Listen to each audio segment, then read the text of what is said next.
नमस्कार।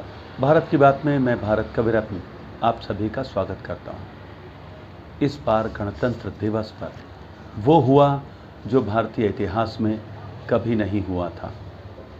धरतीपुत्र किसानों ने गणतंत्र दिवस के अवसर पर दिल्ली में आतंक और हंगामे की, दंगे की फसल बोई और इस हंगामे के बाद उन्होंने सारे देश की जनता का विश्वास और भरोसा और सहयोग खो दिया, क्योंकि कल तक यही किसान ये कहा करते थे, हम धरतीपुत्र हैं और हमें सरकार के कृषि बिल के कुछ पॉइंट से नाराज़गी है।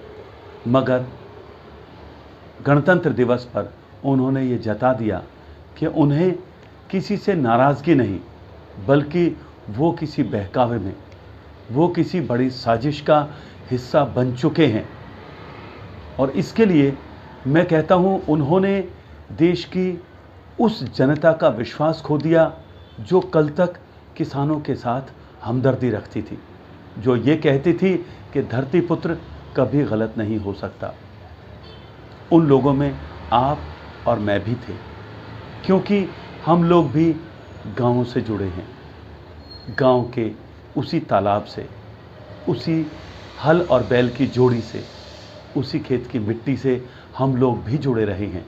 अब भले शहरों में आ गए तो वो हमदर्दी हमारे दिलों में अथाह सागर बनकर हिलोरें मार रही थी। मगर किसानों ने अपनी उस हमदर्दी को खो दिया, गंवा दिया, क्योंकि उन्होंने अपना हर वचन, हर वायदा और हर दावा बकवास और झूठा साबित कर दिया। उनके किसानों ने ये दावा किया था कि हम गणतंत्र दिवस के अवसर पर परेड के समानांतर एक ऐसी रैली, एक ऐसी परेड, एक ऐसा मार्च निकालेंगे जो ऐतिहासिक होगा, जो लगेगा कि भारत के किसान भी अब सक्षम हैं और विकास की राह पर अग्रसर हो चुके हैं। मगर उनका ये भरोसा, उनका ये दावा झूठा और बकवास साबित हुआ। उन्होंने देश की जनता, पुलिस और सरकार से धोखा किया, दगा किया। अंजाम हमारे और आपके सामने है। किसानों की इस हरकत ने देश का सिर पूरी दुनिया में झुका दिया। हम हमेशा इस बात को लेकर गर्व करते थे, हमारा किसान, हमारा धरतीपुत्र, हमारा भाई हमारे लिए अन्न उपजाता है। सर्दी, गर्मी, बरसात, हर मौसम में हर कष्ट को झेलकर हम लोगों तक अन्न पहुंचाता है। मगर हमें ये नहीं पता था कि उसने अपने मन में इतना बड़ा षड्यंत्र पाल रखा है, जो मौका मिलते ही लावे की तरह फूट पड़ा। कोई नाराज़गी थी तो सरकार ने इतनी बैठक की, इतनी मीटिंग्स की, उसको दूर किया जा सकता था।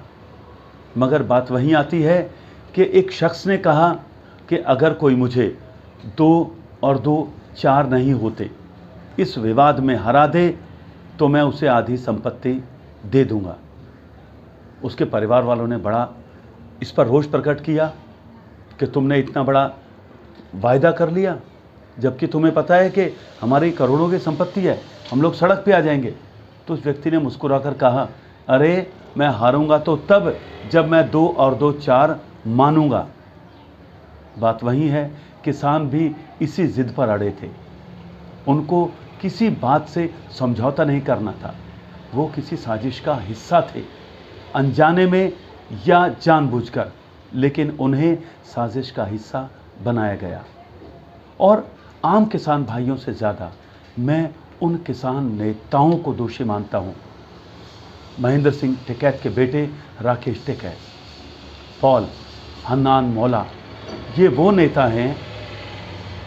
योगेंद्र यादव तो खैर किसान नेता नहीं है। इन लोगों ने तो सिर्फ भरमाया और वहाँ पर अपनी राजनीतिक रोटियां सेकने की कोशिश की। मगर टिकैत, पॉल और मौला जैसे लोग जो अपने आप को किसानों का हमदर्द बताते हैं, उन्होंने सरकार से, पुलिस से, प्रशासन से कितनी मिन्नतें की थी, कि हमें इजाज़त दे दो ट्रैक्टर परेड करने के लिए। हम पुलिस और सरकार की हर बात मानेंगे, हर इंस्ट्रक्शन को फॉलो करेंगे और उस परेड को, उस आंदोलन को बिल्कुल आक्रामक नहीं होने देंगे। मगर उनकी बात झूठी और ढकोसला साबित हुई। उनके मन में ज़रूर ये षड्यंत्र पल रहा था कि वक्त मिलेगा तो हम दिखा देंगे कि हमारे अंदर कितना जहर है। धरती पुत्र हैं, मगर नाग की तरह इन लोगों ने अपने दिल में जहर पाल रखा था। अंजाम ये हुआ कि सारा देश शर्मसार है। शर्मसार इसलिए है क्योंकि उसने किसानों के साथ हमदर्दी रखी थी। अब मैं सरकार से एक दरख्वास्त करता हूँ, एक गुजारिश करता हूँ, एक विनती करता हूँ कि आप लोग इन किसान नेताओं के खिलाफ सरकार और प्रशासन रासुका का केस दर्ज करके इन सबको गिरफ्तार करे और इनको गिरफ्तार करके इनकी संपत्ति को कुर्क करे और उस संपत्ति को नीलाम करके इस पैसे को मुआवजे के रूप में सरकारी ख़जाने में जमा कराए जिसने सरकारी संपत्ति को नुकसान पहुंचाया। क्योंकि इन किसान नेताओं के ही बहकावे में आकर किसानों ने इतना बड़ा हंगामा खड़ा कर दिया। इन किसानों की जब्त की गई संपत्ति को बेचकर उसको नीलाम करके उस पैसे से सरकारी संपत्ति के नुकसान की भरपाई की जाए और उन पुलिसकर्मियों को जो कि लगभग 200 की संख्या में हैं, अस्पतालों में पड़े हैं, कोई इतना गंभीर है कि भरोसा नहीं कि अगली सांस लेगा या नहीं, कोई इतना घायल है ये भी भरोसा नहीं कि वो दोबारा से ड्यूटी पर आ पाएगा या नहीं। लगभग 20-20, 25-25 फीट से कूदकर पुलिसकर्मियों ने अपनी जान बचाई। पुलिसकर्मियों की गलती क्या थी? वो अपनी ड्यूटी बजा रहे थे। उन्होंने किसानों को आंदोलन करने दिया। उनके अधिकारियों ने किसानों को आंदोलन करने के लिए इजाज़त दे दी थी। उन किसानों की संपत्ति जब्त करके इन पुलिसकर्मियों के इलाज में आने वाले खर्च की भरपाई करनी चाहिए। सरकार के जो भी प्रतिष्ठानों को इन्होंने नुकसान पहुंचाई है उसकी वसूली की जानी चाहिए। और सबसे बड़ी बात, अब इन किसानों के लिए सरकार को एक निर्णय लेना ही चाहिए, सिर्फ इन किसानों के लिए नहीं, उन आंदोलनकारियों के लिए। उन आंदोलनकारियों के नेता जो गिनती में 10, 20, 50, 100 हों, अपने साथियों की मांगों को लेकर दिल्ली में आएं और धरना मोर्चा करें, आंदोलन करें, भूख हड़ताल करें।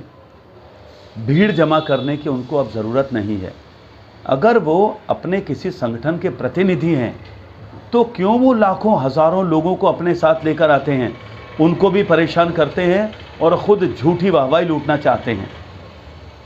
अच्छा ये होगा कि वो अपने संगठनों के प्रतिनिधि बनकर यहाँ पर आएँ, धरने, आंदोलन, मोर्चे निकालें, सरकार से बात करें और अपनी मांगों को मनवाने के लिए सरकार पर दबाव डालें, ना कि अपने साथ दंगाइयों और आक्रामक मानसिकता के लोगों को लाकर सरकार को डराएं।